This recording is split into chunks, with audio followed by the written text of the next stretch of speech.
Part की starting वहीं से होती है जहाँ की उस पार्ट की एंडिंग हुई थी। अब यहाँ पर जिन यांग की एंट्री हो गई होती है और वो फियो के करीब आकर बोलती है, मैं तुमसे प्यार करती हूँ और जो भी मुसीबत आएगी मैं तुम्हारे साथ हूँ। और फिर रिंग आगे करके बोलती है, क्या तुम मेरे साथ चलोगे? उसकी इस बात पर वो पीछे मुड़कर तांग को देखता है और आसपास के लोगों को देखने लग जाता है और कुछ सोचने लग जाता है कि तभी जिन यांग उसके हाथ में रिंग पहना देती है और बोलती है कि लो अब तुम मेरे हुए। और ये बोलकर वो वहां से जाने लगती है कि अब तुम मेरे हुए तो मैं तुम्हें कभी भी यहाँ से लेकर जा सकती हूँ और मैं तुम्हें यहाँ से लेकर जाऊंगी। लेकिन वो जैसे ही जा रही होती है कि फियो उसके पीछे जाता है और उसे गोद में ले लेता है और बोलता है कि जब मैं तुम्हारा हुआ तो तुम मुझे कैसे छोड़कर जा सकती हो। यहाँ पर इस बात पर जो टैंग होती है उसकी आंखों में तो आंसू होते हैं। अब हमें वे दोनों दिखाए जाते हैं, जिस पर फियो बोलता है कि वाओ तुमने तो शादी तुड़वा दी। जिस पर जिन यांग बोलती है कि सिर्फ शादी नहीं तुड़वाई, मैंने तो दूल्हे को भी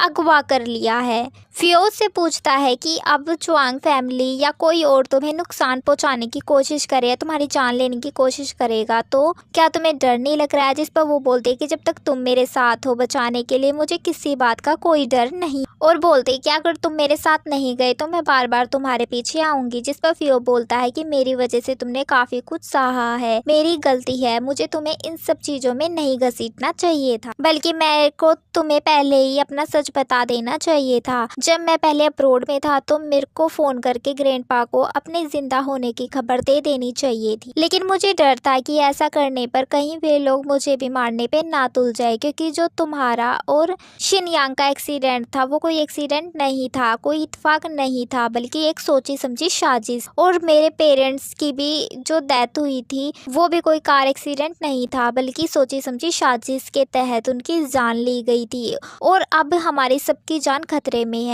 जब तक मैं उन्हें नहीं ढूंढ लेता हूँ, और जब तक मैं उन्हें नहीं पकड़ लेता जब तक मेरी फैमिली की आत्मा को शांति नहीं मिलेगी और हम सबकी भी जान खतरे में रहेगी। जिस पर वो उसे गले लगाते हुए बोलती है कि मैं इन सब चीजों में तुम्हारी मदद करूंगी और मुझसे वादा करो जो भी बात होगी तुम मुझसे शेयर करोगे और मेरी जो भी बात होगी मैं तुमसे शेयर करूंगी। और फिर बोलती है क्या तुम मुझे प्यार करते हो? जिस पर फियो जवाब में उसे किस करने लग जाता है। नेक्स्ट सीन में नाना ऑफिस आती है। वो एक हैवी बाइक पर बैठी हुई होती है ताकि वो शुवई को इम्प्रेस कर सके और उसे अपने पीछे बैठने के लिए बोलती है, लेकिन वो हेलमेट लेकर शियांग को पहना देता है और फिर आप भी पहन लेता है और नाना को बाइक से हटने के लिए बोलता है। और इसके बाद वो अपने दोस्त को जबरदस्ती बाइक पर घसीटता है और वहाँ से चला जाता है। उनको नाना देख रही होती है। इसके बाद वो जिम प्रैक्टिस कर रहा होता है।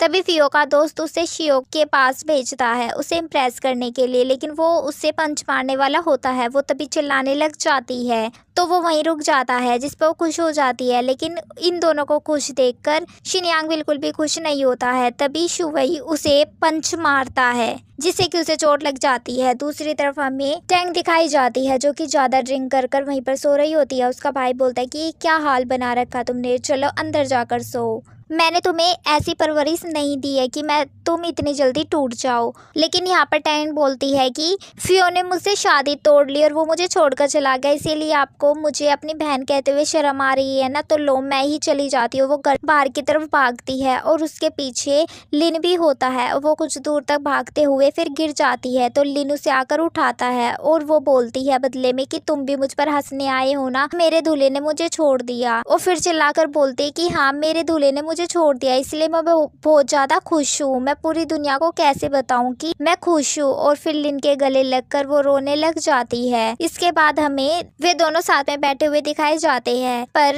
लिन बोलता है कि तुम अब पहले से बदल गई हो, तुम वैसी नहीं हो जब तुम मेरे पास ऑफर लेकर आई थी। मैंने अपने फादर से वादा भी किया था, वरना मैं तुम्हारी कंपनी ज्वाइन कर लेता। और बोलता है कि बताइए बॉस मेरे लिए कोई ऑफर है क्या? जिस पर टांग हंसते हुए बोलती है कि अब बहुत देर हो चुकी है और उसे हंसता हुआ देख बोलता है कि अब तुम अच्छी लग रही हो। और जब ये खुश होती है तो इसके बाद ये उसे समझाता है कि जरूरी नहीं है हर प्यार की हैप्पी एंडिंग हो और जरूरी नहीं है जिस शख्स से तुम प्यार करो वो भी तुम्हें बदले में प्यार करे। प्यार बहुत ही रैंडम है, किसी को मिलता है और किसी को नहीं। इसके बाद आंटी घर आती है जो तो जियाकाई उसके करीब जाकर बोलता है कि आप हमेशा बाहर चली जाती है, हमारा घर टूट गया है, हमारा घर तहस नहस हो गया और आप बाहर चली जाती हैं। क्या हमें जायदाद नहीं मिलेगी? क्या सारी जायदाद फियो को ही मिलेगी? क्या आप ग्रैंडपा को नहीं समझाएगी? क्या इसीलिए मुझे जायदाद नहीं मिलेगी कि मुझे मेरे फादर का पता नहीं है? और इसकी इस बात पर आंटी से थप्पड़ मार देती है और थप्पड़ खाने के बाद वो बोलता है कि आज से ना ही तो आप मेरी मोम है और ना ही मैं आपका बेटा हूँ। और ये बोलकर वो वहाँ से चला जाता है और आंट ग्रैंडपा को घूर कर ऊपर चली जाती है। अब नेक्स्ट सीन में हमें एक आदमी दिखाया जाता है जिसका चेहरा हमें नहीं दिखाया जाता है। फियो की फोटो का हाथ में लेकर बोल रहा होता है कि मैं तुम्हें चैन से नहीं जीने दूंगा और मैं जल्दी तुमसे पीछा छुड़वा लूंगा। अब जब नेक्स्ट डे फियो ऑफिस जा रहा होता है तो उसका पीछा कोई कर रहा होता है। वो उसके गर्दन से पकड़कर सीधा गाड़ी से टच कर देता है और जब वो मास्क उतारता है तो पता चलता है कि ये जिनयांग है जो कि उसे लेने के लिए आई है और वो उसे गाड़ी में बैठाती है और खुद भी गाड़ी में बैठती है और फिर उसे एक ब्रिज के करीब लेकर आती है और बोलती है कि हम यहाँ पर तारे देखने के लिए आए हैं। और इसके बाद वो उसके कोट के बटन खोलती है जिस पर फियो बोलता है कि तुम ये क्या कर रही हो? तो वो बोलती है मैं चाहती हूँ जब तुम मेरे साथ हो तो तुम अपनी जिम्मेदारियां छोड़कर सिर्फ इंजॉय करो। के बाद वो उसे कपड़े देती है जिसे कि वो चेंज करता है और चेंज करने के बाद वो इसके करीब आता है और बोलता है कि मैं सिर्फ तुम्हारे साथ रहना चाहता हूँ, तुम्हारा बनकर रहना चाहता हूँ। जिस पर वो स्माइल करती है। इसके बाद हमें जिनयांग और फियो दिखाए जाते हैं जो कि गाड़ी के अंदर बैठे हुए होते हैं और उसमें जिनयांग सो गई होती है तो फियो उसके बालों को टच करता है जिसके टच से वो उठ जाती है और जिनयांग बोलती है कि हम यहाँ क्या कर रहे हैं? हमने तो सारी रात स्टार देखने का फैसला किया था, क्या मैं सारी रात नहीं जाग सकती? एक्चुअली मैं आंटी के साथ पहले तो शॉप में काम करवा रही थी, उसके बाद मैं लिन से मिलने के लिए गई थी तो इन्हीं सब चक्करों में मैं थक गई। अब यहाँ पर लिन का नाम सुनकर फियो तो जेलस से आग बुबूला हो जाता है और बोलता है कि अगर तुम्हें जॉब चाहिए तो तुम मुझे बताओ, तुम्हारे लिए सब कुछ मैं सेट कर दूंगा। फियो को जेलस में बात करता देखकर जिनयांग स्माइल करने लग जाती है और फिर इसको देखकर फियो भी स्माइल करता है। इसके बाद फियो बोलता है कि ठीक है तुम जाओ और जाकर सो जाओ। अब जिनयांग जाने लगती है लेकिन फियो से रोक लेता है और दोनों जैसे ही किस करने वाले होते हैं तो सीट बेल्ट से आगे बढ़ ही नहीं पाते हैं। और इसके बाद हमें दिखाया जाता है कि जिनयांग घर के अंदर चली गई है और उसके फादर उसे रोकते हैं और बोलते हैं कि बड़ी हो गई हो और तुम्हारा इस तरह देर रात घर आना अच्छी बात नहीं है और अगर तुम किसी लड़के को पसंद करती हो तो पहले तुम मुझे मिलवाओगे उसे ताकि मुझे तसल्ली हो सके, वरना मैं तुम्हारी मोम को जाकर क्या कहूँगा। इसके बाद हमें फियो दिखाया जाता है जो कि अपने दोस्तों के पास आता है और अपने पेरेंट्स के साथ हुई घटना के बारे में उनसे डिस्कस कर रहा होता है। इसके बाद हमें ग्रैंडपा दिखाए जाते हैं जो कि पेड़ पौधों की केयर कर रहे होते हैं कि तभी वहाँ पर मैनेजर आकर बोलते हैं कि ये आप क्या कर रहे हैं, आपको तो घर पर चलकर आराम करना चाहिए। जिस पर ग्रैंडपा बोलते हैं कि कुछ नहीं, मैं तो सिर्फ इन पेड़ों की केयर कर रहा था, इनमें पता नहीं फूल क्यों नहीं खिल रहे हैं और इनकी ग्रोथ पता नहीं क्यों नहीं हो रही है। फिर ये फियो की इसके बाद वे फियो की कंपनी को बचाने की खबर बताते हैं और बोलते हैं कि फियो एकदम आप जैसा है। जिस पर ग्रैंडपा इनकार करते हैं और बोलते हैं वो मेरे जैसा नहीं, अपनी मोम जैसा है, उसकी मोम ने भी एक बार इसी तरह से कंपनी को बचाया था।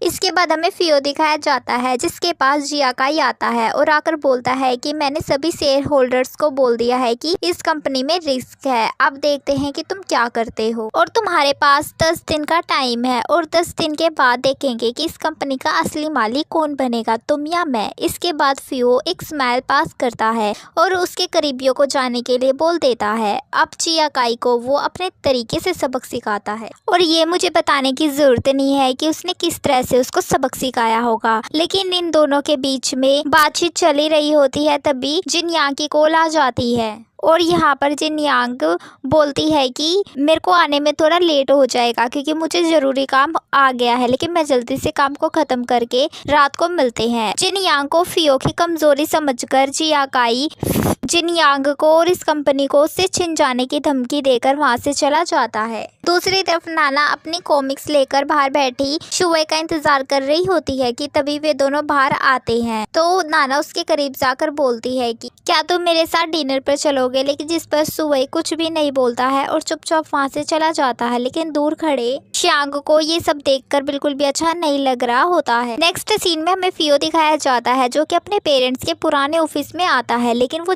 जैसे ही ऑफिस को ओपन करता है तो देखता है कि वहाँ पे सब सामान उथल पुथल हुआ मिलता है। और इसके बाद वो सोचता है कि ऐसी क्या चीज होगी कि कोई यहाँ पर उसे ढूंढने के लिए आएगा। तभी उसे ग्रैंडपा की बात याद आती है कि इस कंपनी का 40% शेयर तुम्हारी मोम के नाम है और उसने अब्रॉड जाने से पहले अपनी सील शिनयांग के नाम किए थे।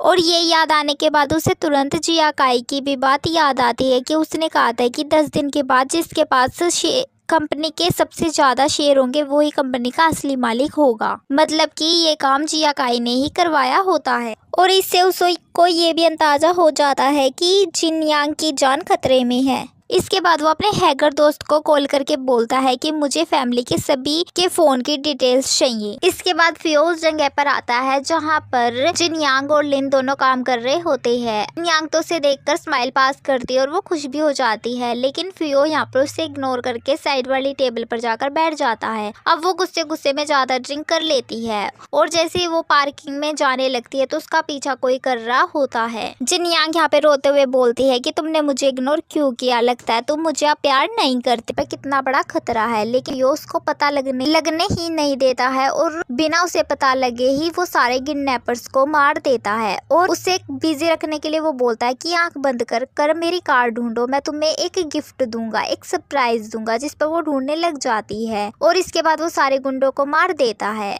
इसके बाद जिनयांग बोलती है लो मैंने तुम्हारी गाड़ी ढूंढ दी, अब मुझे मेरा गिफ्ट दो। जिस पर यो बोलता है कि अपनी आंख बंद करो, लेकिन वो बोलते है तुम ऐसे ही मुझे किस कर लो। और जिस पर वो स्माइल पास करता है, जिस पर वो खुश हो जाता है और इसके बाद जिनयांग उसके गले लग जाती है। और इसी के साथ हमारे इस पार्ट की एंडिंग होती है। अगर आप नेक्स्ट एपिसोड्स भी देखना चाहते हैं तो हमारे चैनल को सब्सक्राइब कर ले और वीडियो पसंद आया हो तो लाइक कर दे। Thank you for watching, bye bye.